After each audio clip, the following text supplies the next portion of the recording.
आज आप सभी को ओरिएंटल पब्लिक स्कूल के चैनल पर स्वागत हो।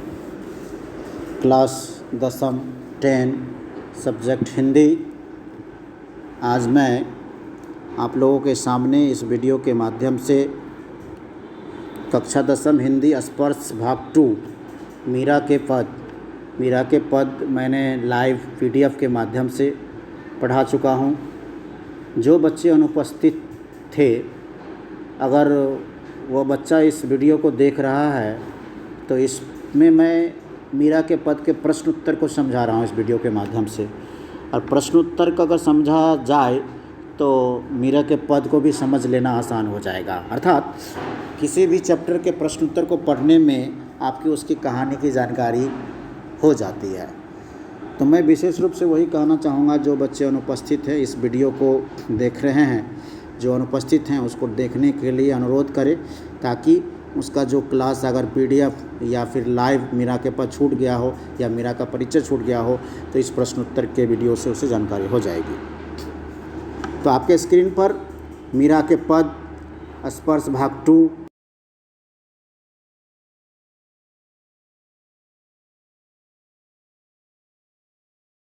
लाइव और PDF के माध्यम से आज मैं उनके प्रश्न उत्तर को पढ़ा रहा हूँ। तो चलिए शुरुआत करते हैं। प्रश्न 1 में है कि मीरा कृष्ण की उपासना किस रूप में करती है? यह रूप कैसा है? मीरा श्री कृष्ण की उपासना किस रूप में करती है? यह रूप कैसा है? मीरा का श्री कृष्ण के प्रति प्रेम एकदम निश्चल है, पवित्र और अलौकिक है। वो कृष्ण की उपासना अपने पति या स्वामी के रूप में करती है, पति या स्वामी के रूप में करती है। वे कृष्ण को अपनी स्वामी और स्वयं को उनकी दासी कहती है। वे कृष्ण को अपने स्वामी और स्वयं को दासी कहती है। श्री कृष्ण ही मीरा के प्राणधार हैं। श्री कृष्ण मीरा के सब कुछ है, क्योंकि मीरा का जो परिवार था उनके परिवार में सब कुछ नष्ट हो चुका था। अंतिम में उन्होंने वृंदावन को पकड़ा और वृंदावन पकड़कर श्री कृष्ण के परम भक्त हो गई, और परम भक्त होने के क्रम में वह श्री कृष्ण के दासी बन गई, ताकि उनके दासी बनकर उनको मैं पति और स्वामी का रूप दे सकूं और मैं उनके प्रति समर्पण हो जाऊं।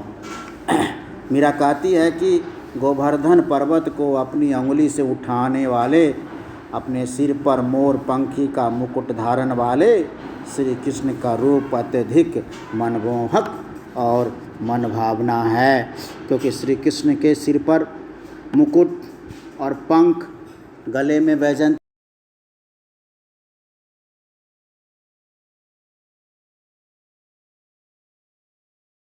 मोहित हो जाती है। इसलिए मीरा श्री कृष्ण की उपासना इन सभी रूपों में करना चाहती है। अब आपके सामने दूसरा क्वेश्चन है, भाव और शिल्प सौंदर्य रूप स्पष्ट कीजिए। अंशुवन जल सींची सची, प्रेम बेली बोई, अब तो बेली फैली गई, आनंद फल होई। इसका भावार्थ मैं बता रहा हूँ। मीरा कहती है, श्री कृष्ण के प्रेम रूपी जिस बेल को मैंने बड़े प्रेम से बोया था, वो कहती है, क्या कहती है?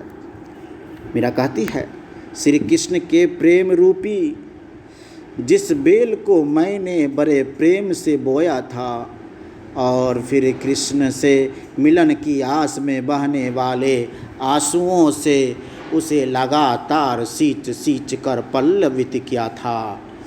अब वह बेल बहुत फैल गई या फिर बढ़ गई है, और जब उसमें से मुझे आनंद रूपी, क्या आनंद रूपी? तो आइए नेक्स्ट पेज में चलते हैं। उसमें से आनंद रूपी फल प्राप्त हो रही है, यानी मीरा के मन में श्री कृष्ण भक्ति की भावना लगातार बढ़ रही है।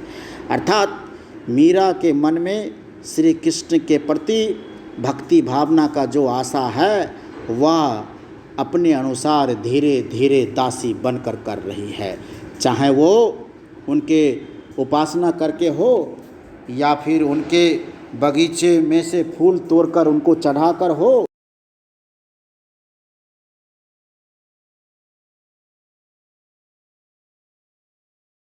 समर्पित कर देना चाहती है मीरा श्री कृष्ण के प्रति।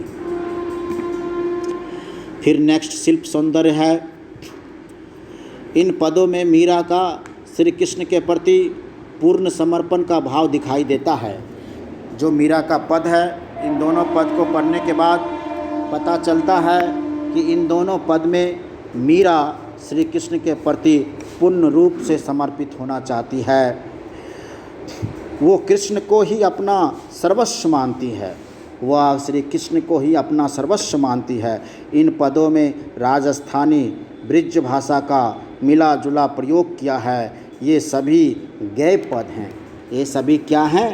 गए पद हैं, यानी कि उनके पद में राजस्थानी ब्रज भाषा का मिला जुला प्रयोग है। ये सभी गए पद हैं और ये गए पद एक स्थानीय भाषा अर्थात क्षेत्रीय भाषा पर मीरा का लिखा हुआ है। उसको हम आप लोग के सामने हिंदी भाषा में प्रस्तुत करके उनके भावार्थ को समझा रहे हैं। उनके भावार्थ, उनके प्रश्न उत्तर को मैं समझा रहा हूँ, चाहे वो लाइव या वीडियो या PDF के माध्यम से। रूपक अलंकार है जो आप देखें, प्रेम मैंने बेली, प्रेम बेली यानी कृष्ण के प्रेम रूपी बेल, और आनंद फल यानी आनंद रूपी फल, अर्थात प्रेम बेली यानी श्री कृष्ण के प्रेम रूपी बेल हो गया, और आनंद माने फल यानी आनंद रूपी फल। अनुप्रास अलंकार है। बेली माने बोए माने लगाया,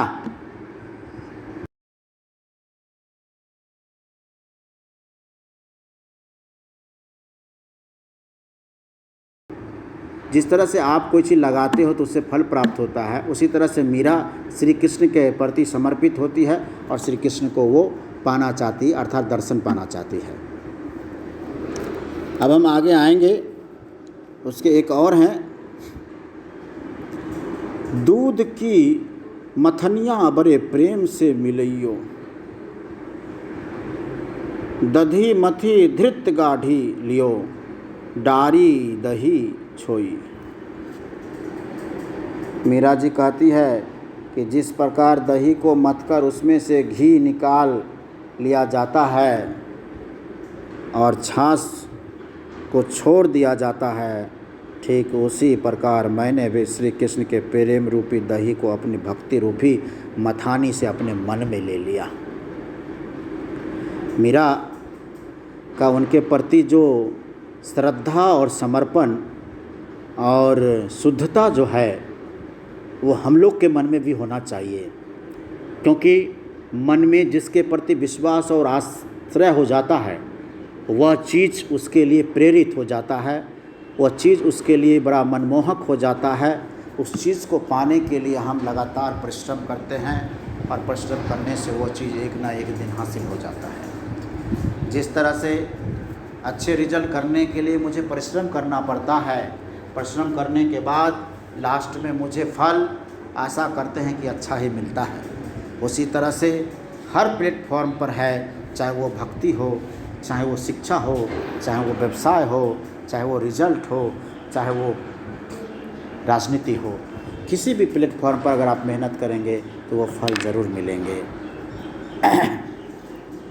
आज मैं इस वीडियो के माध्यम से आप लोगों के सामने मीराबाई का जो भूमिका है, मीराबाई का जो एक्टिंग है, कलाकारी है, वो श्री कृष्ण के प्रति भक्ति लीन कलाकारी है। और इस पद के माध्यम से हम ये समझे कि मीरा श्री कृष्ण के प्रति पूर्ण रूप से समर्पित है, यानी कि उसको सब कुछ मान लिया। क्यों? क्योंकि दुनिया ही श्री कृष्ण को विश्वास करता है, और दुनिया जब कृष्ण के ऊपर चलता है तो वो क्यों नहीं उनके ऊपर समर्पित करेगी। इसलिए हम उन सभी के प्रति आश्रय और श्रद्धा करेंगे जो सभी लोग करते हैं, और उनको करने के प्रति हमारे मन में विश्वास और संतुष्टि होगी, हम उनके ऊपर ज़रूर करेंगे। तो बच्चों, आज के लिए हम इतना ही रखते हैं। नेक्स्ट कार्य नेक्स्ट के वीडियो के माध्यम से होंगे। धन्यवाद।